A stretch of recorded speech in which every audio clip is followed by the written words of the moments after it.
ఒక చపాతీ చేస్తే 2 చపాతీలు అవుతున్నాయి. అదెలా అనుకుంటున్నారా? అయితే వీడియో మొత్తం కంప్లీట్‌గా చూడండి. లైక్ చేయండి, షేర్ చేయండి, సబ్స్క్రైబ్ చేసుకోండి.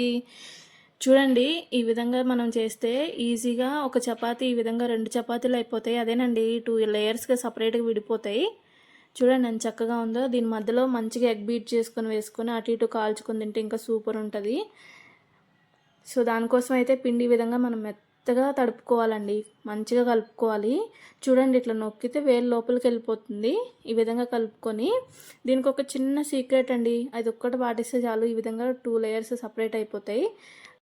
చాలామంది టూర్స్ ప్లాన్ చేసుకుంటారు కదా. సో ఈరోజు చేసుకున్న చపాతీ రేపు ఈవినింగ్ వరకు ఉంటుంది. చాలా మెత్తగా ఉంటుంది, చాలా టేస్టీగా ఉంటుంది ఈ విధంగా చేసుకున్నామంటే.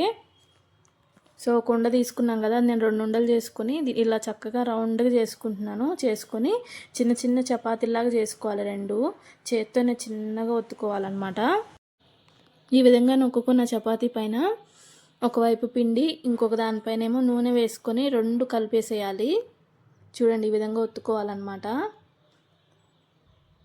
ఒక దానిపైన ఈ విధంగా పిండి, ఇంకొక దానిపైన నూనె వేసేసుకొని 2 కలిపేసుకుంటే చక్కగా లేయర్స్లా వస్తాయి చపాతీ మనకి. పిండి కలిపే విధానంలో కూడా ఉంటుందండి సాఫ్ట్నెస్ రావాలి అంటే. నేను ఇంతకుముందు ఆల్రెడీ ఇంకో వీడియో పెట్టాను చూడండి. ఆ వీడియో ప్రకారం పిండి కూడా కలిపేది ఉంటుంది. ఆ వీడియో ఒకసారి చూసేయండి. ఇది జస్ట్ లేయర్స్ ఎలా వస్తుంది అనేది మాత్రమే చూపిస్తున్నాను. ఇవి 2 చక్కగా కలిపేసేయాలన్నమాట. ఈ 2 ఉండలు కలిపి ఒకే ఉండలాగా ఈ విధంగా చేసేసుకొని చపాతీలాగా ఒత్తేసుకోవాలి. చపాతీ చేసుకునేటప్పుడు పెద్ద చపాతీ కావాలి అని చెప్పేసి బాగా రుద్దకూడదు. బాగా రుద్దితే మనకి చపాతీ ఎండిపోయినట్లు గట్టిగా అయిపోతాయి. చపాతీ చేసేటప్పుడు పిండి అనేది ఎక్కువ పెట్టకూడదు. రెండోది, ఇది అంత ఈవెన్గా ఒకేలా ఉండేలాగా మనం చపాతీ అనేది రుద్దుకోవాలి. ఎక్కువ మనకి పలచగా రుద్దినా కూడా చపాతీలు అనేవి ఎండిపోయినట్లు గట్టిగా వస్తాయి. నేను ఇప్పుడు వేస్తున్న పిండే నేను ఈ చపాతీ రుద్దేంత వరకు వాడుకుంటా. మళ్ళీ పిండి అనేది ఎక్కువ వేయను. పిండి కనుక ఎక్కువ వేస్తే మనకి చపాతీ అనేది తొందరగా మాడిపోతుంది. పెనానికి అతుక్కుపోయి ఇంకో చపాతీకి కూడా అదే కలర్ అంటేస్తుంది అనమాట. సో ఈ విధంగా పెనం పైన వేసుకొని ఒకవైపు కొంచెం అట్లా వేడి పట్టిన తర్వాత ఇంకోవైపు తిప్పుకొని ఆయిల్ 2 వైపులా వేసి కాల్చుకుంటే చక్కగా పొంగుతాయి. అట్లనే మనకి లేయర్స్ కూడా మంచిగా వస్తాయి. చూడండి ఈ విధంగా చక్కగా పొంగుతుంది. నేను ఇంకోవైపు టర్న్ చేసుకుంటున్నాను. టర్న్ చేసుకొని మళ్ళీ ఈ వైపు కూడా నూనె అప్లై చేసుకోవాలి. నేనైతే ఎక్కువైతే నూనె అయితే అప్లై చేయను. ఒక స్పూన్లో కూడా హాఫ్ కూడా ఉండదు అంత వేసి ఆ చపాతీ మొత్తానికి స్ప్రెడ్ చేస్తాను. చపాతీ ఉంటే మీకు ఏ కాంబినేషన్ కావాలనిపిస్తుంది? నాకైతే ఎగ్ ఫ్రై ఉంటే చాలా అనిపిస్తుంది. కొన్నిసార్లు చికెన్ అయినా తింటా, కానీ ఎగ్ అయితే చాలా ఇష్టం. ఇంకా చాలా వరకు అయితే ఆలు కర్రీ చేస్తారు కదా, ఆలు కుర్మా అయితే బాగుంటుంది. ఇంకా బేసన్ పౌడర్ వేసి చేస్తారు చూసారా, అదైతే అస్సలు నచ్చదు నాకు.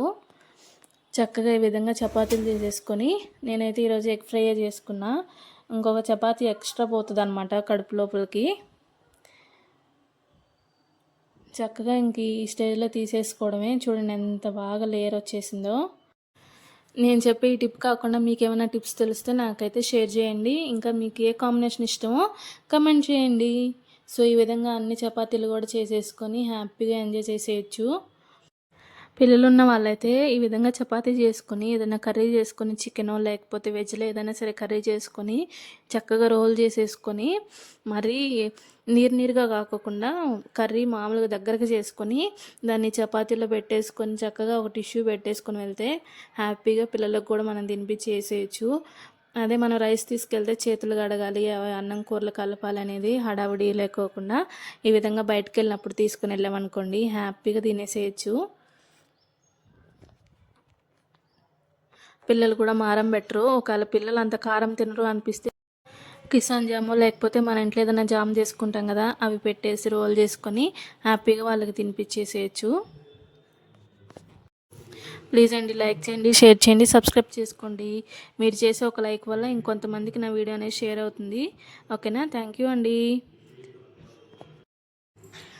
చాలా వరకు సపోర్ట్ చేస్తున్నారు. నాకు సపోర్ట్ చేస్తున్న మీ అందరికైతే చాలా చాలా చాలా థ్యాంక్ యూ సో మచ్ అండి. ఇలానే సపోర్ట్ చేస్తూ ఉండండి. ఇంకా మంచి మంచి వంట వీడియోస్తో మీ ముందుకు వస్తూ ఉంటాను. నా చపాతీలు చేయడం అయితే కాల్చడం అయితే అయిపోయింది. ఇప్పుడైతే తినేసేయడమే. సో ఫస్ట్ ముద్ద మీకే అండి. నేనైతే చపాతీలోకి చక్కగా ఎగ్ ఫ్రై వడ్డించుకొని తినేస్తున్నా. ఇప్పుడు నేను తీస్తున్న ఫస్ట్ ముద్ద అయితే మీకే అండి. ఎలా ఉందో కమెంట్ చేయండి. Bye bye.